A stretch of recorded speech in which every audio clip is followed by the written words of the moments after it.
What's going on, everybody? I'm Anthony DeiCicchi with the Offshore Report, brought to you by SiriusXM Marine.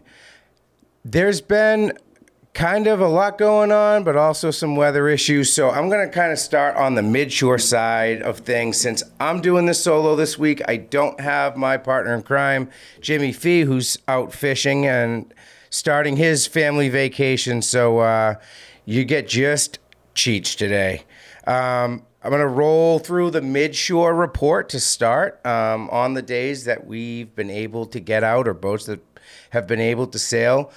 Starting from the north, all those northern grounds from, literally PEI all the way down through Maine, New Hampshire, Jeffries, Tilley's, northwest corner of Stellwagen, the Gloucester grounds, all through Stellwagen Bank, Cape Cod Bay. It's really been non-existent on the school tuna stuff from what I've been hearing. Same thing from the social, channels. Like, haven't really seen much with school-sized bluefin. It's all been giants.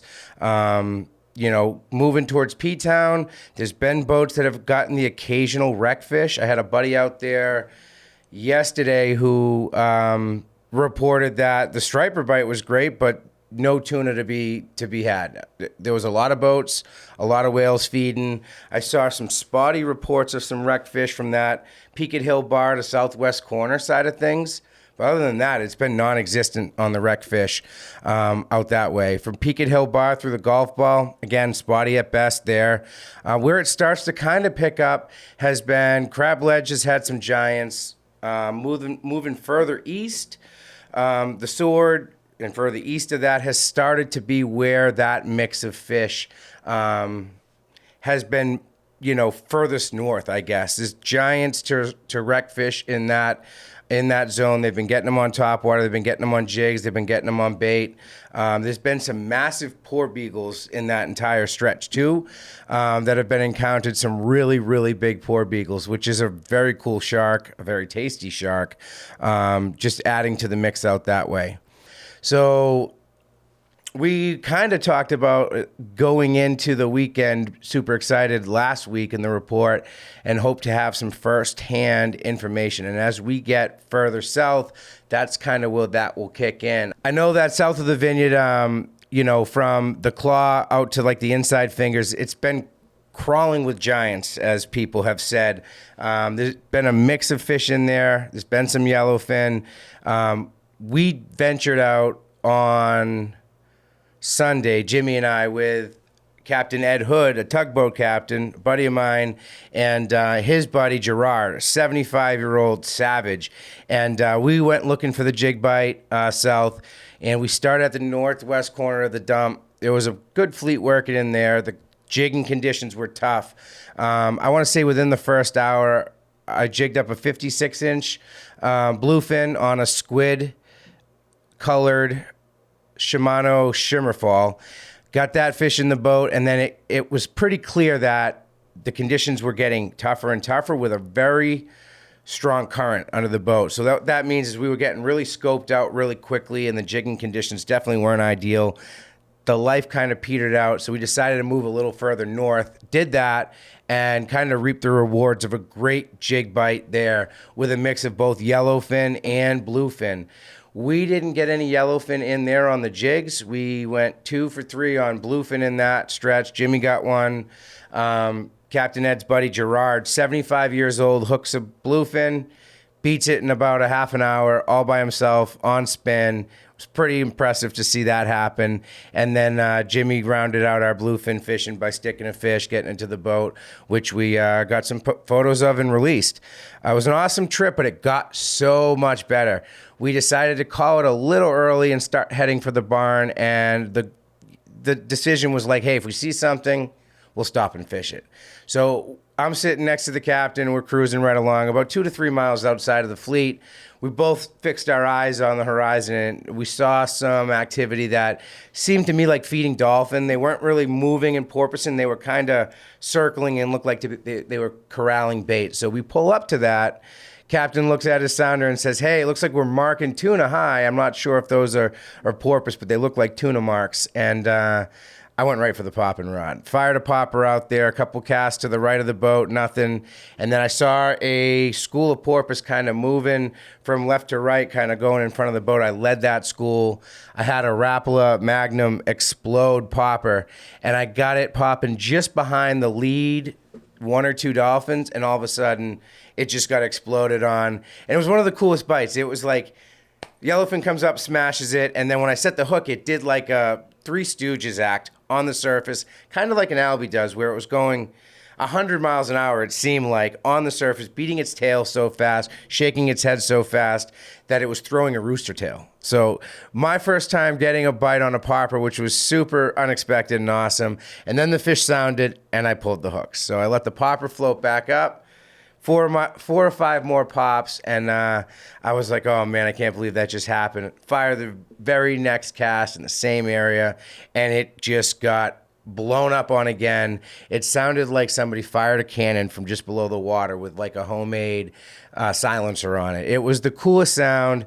I set the hook like 9 times just to be extra safe, and 5 minutes later, I brought probably a 50, 60-pound yellowfin to the boat, and Captain put an awesome gaff shot on it as Jimmy was scrambling to get his popper back in the zone. So it was pretty awesome to pop 2 yellies on the way home, to put the finishing touches on a great trip.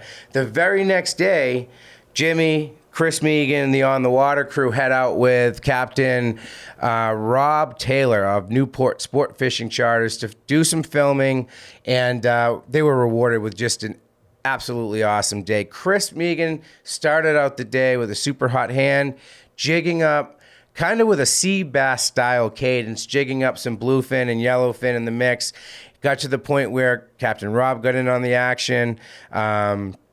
And it was a great trip for them, except Jimmy was ice cold to start. He ended up catching up as the day went on, but a mix of yellowfin and bluefin on the light gear, getting some stuff on film that I can't wait to see. They ended up 13 for 17, and they were basically fishing the same grounds that we were fishing south. So the consensus has been checked in from Red Top, all the way down to Jeff at Whitewater Outfitters. Everybody's beating the drum south of the vineyard. We had some weather come through. I expect that water to kind of turn over a little bit and it be more of a bluefin deal, with the yellowfin kind of pushing a little further offshore. My last look at the weather indicated that warm water that yellowfin like, that 72, 73 degree water, seems to have kind of bumped out a little bit, but with a window heading into the weekend here, time will tell. Also, a reader sent in an awesome shot of what looked to be a yellowfin well into the 100-pound range, 130, maybe pushing even north of that was trolled up on the Suffolk. Doc Z sent us an awesome photo, which you can see online at onthewater.com in this week's report, of the fish that he trolled up at sunset, or well after sunset, just after sunset, out at the Suffolk. They also got a bite with a squid on the bottom and drifted up a nice big thresher shark. There's been a lot of threshers around, which is super awesome to see. Anytime you see those big threshers and poor beagles, the apex predators out there, it means the ocean's healthy. The food chain is doing well. Moving further south, we talked to Jeff Lamonaco from Whitewater Outfitters. He's beating the south of Block Drum just as everybody else has for those grounds south of the vineyard. 200 feet of water, jig, pop, troll. That has been good over this last week when we had the weather to get out. Moving down to like the New Jersey, New York bite, the reports have been from Fisherman's Supply that there's been a lot of bunker kind of in the zone, so they're kind of chomping at the bit for some larger wreck fish to find those big bunker pods like they've done in the past, and that bite should fire off next. So we're looking forward to following that closely. That New Jersey bite with the live squid, 50 to 60-inch bluefin, that has been super steady, consistent.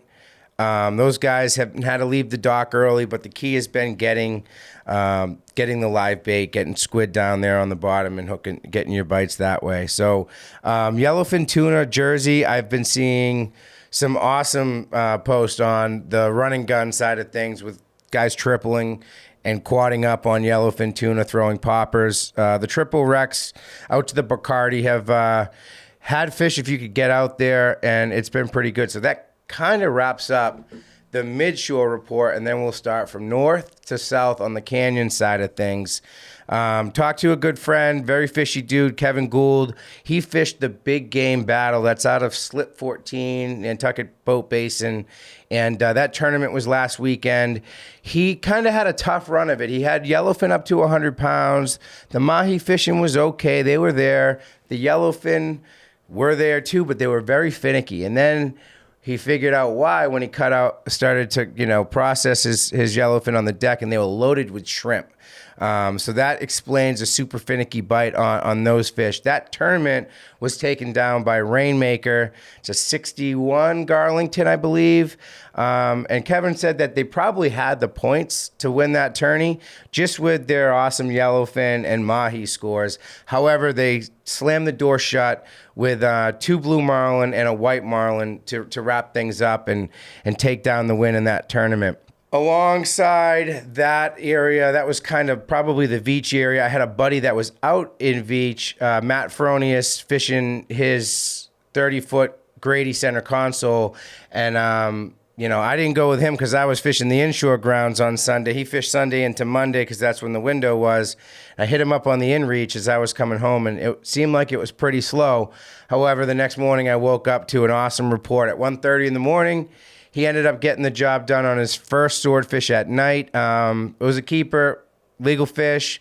He was super stoked to get that done, have some fresh swordfish. But when the morning turned, things kind of turned on. Even though he reported it being pretty slow out at Veach, they kind of broke off from the fleet a little bit and got wolf packed by 5 or 6 rods going off, with fish up to 100 pounds on the yellowfin side of things. Then just after that, they got a big eye bite. According to him, it was a stud, big eye.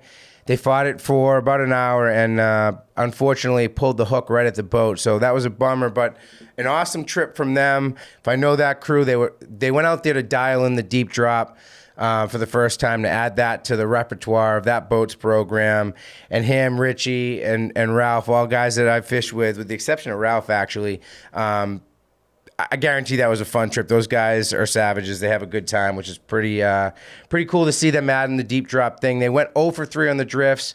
However, they got their swordfish at night, as I explained. So going from Veach further south, obviously one of the biggest offshore tournaments in the world's happening right now in the White Marlin Open. But the news out of Ocean City, is there has been no billfish caught. And we're getting into the last day of the tournament today. That's never happened before. In 1984, 85, 86, I think that's the last time that there hasn't been white marlin weighed in. And in those years, there was at least some blue marlin that won the tournament. This is the first time up until the last day. There's no billfish that have been weighed in. It's all been tuna. Leading that tournament right now overall is a 221-pound big eye. However, there's 357 boats fishing today, and all it takes is one bite, and you could walk away taking down that $7 million prize. Good friend MJ from the Catch 23, he texted me today. He called his shot. He said he's going to get a buzzer beater and add another game-winning shot to his repertoire on the Catch 23. He fishes that tournament. It'd be pretty cool to run into Michael Jordan. Big time fan of his. Kidding. He obviously didn't text me, but he's one of the boats in the mix. And moving a little further south, I called Les from Lou's Ice House Bait and Tackle. We've been getting chirped pretty regularly on the comments section for, please get us a Delaware report. And it's like, dude, it's just crabs, blue crabs. They're everywhere. Kidding. Down there, I checked in with Les from Lou's Ice House Bait and Tackle. He said there's been a yellowfin bite developing on the chunk at the 12 and 19 lumps. Also at the Hot Dog, there's been some tuna in that general area on the inshore side of things, as well as a decent mahi bite. And the key on the mahi, and that's been pretty much consistent throughout the inshore grounds, all the way north to the northern range, like south of the vineyard, is go a little smaller. They have been on their smaller side of things. The issue south of the vineyard is there's been very little gear down there. But down off of Delaware on those inshore grounds, you have a lot of black sea bass pots down there. And same thing like us, you have the offshore lobster, high flyers and stuff. So target the black sea bass pots, target the gear that's out there, and scale down to your epoxy jigs and such, a little smaller presentation. All the time, it's good to have some squid or some small bait like from your chum or whatever. If you're chunking and you have bait with you, scale it down a little bit for the mahi. They are out there. The biggest news has come from the 100 fathom line out of that area, where there's been a good big eye and yellowfin boat bite on the troll. And at Poor Man's Canyon, kind of like the highlight of the last week has been a nice wahoo that was weighed in, that was caught on the troll out at the Poor Man's Canyon. And that really rounds it out. I think I kind of skipped over the Hudson, which Fisherman's Supply has reported. Guys have been getting out there looking for tuna. It's been pretty spotty. However, they've been kind of hedging their bets by bringing bait to go and target tile fish, and the tile fishing's been pretty good. So that's this week's offshore report. Hopefully we'll have some firsthand information again for next week, and I can't wait to get out there again. So good luck to everybody that's fishing offshore. Just need the weather to cooperate. Get out there when you get the weather windows. Good luck, and please reach out to us to send us pictures, send us reports. You can get us on Instagram at On The Water Magazine. You can get me at Cheech232323. You can get Jimmy at James T. Fee. Hit us up, send us reports, leave some requests in the comments of what you'd like to see from us moving forward. And I hope you enjoyed this week's report. Thanks for tuning in.